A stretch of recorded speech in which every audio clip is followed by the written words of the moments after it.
டிஎன்பிஎஸ்சியில் ஒரு ப்ராப்ளம் பார்க்கலாம். 1 + 1 divided by 1 + 1 divided by 1 + 1/3. So இந்த மாதிரி ஸ்டெப் பை ஸ்டெப்பாக கொடுத்துருந்தாங்க அப்படின்னா இதுக்கு ஒரு சிம்பிள் ட்ரிக் இருக்குது. ப்ளஸ்ஸுக்கு வெளியே இருக்க ஒன்லாம் கவுண்ட் பண்ணுங்கள். ஸோ நமக்கு 3 1 வெளியே இருக்குது கரெக்டாக, ப்ளஸ்ஸுக்கு வெளியே இருக்குது. ஸோ அதை அப்படியே லைனாக எழுதிக்கோங்க. லாஸ்ட்டாக என்ன நம்பர் கொடுத்துருக்காங்கன்னு பாருங்கள். 1/3 இருக்குது, அதை கடைசியாக எழுதிக்கோங்க.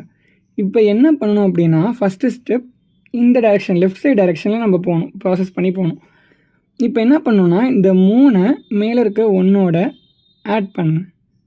டினாமினேட்டர் அப்படியே தான் இருக்கணும். ஸோ 4/3 கீழே இருக்க நம்பர் அப்படியே வச்சுக்கோங்க.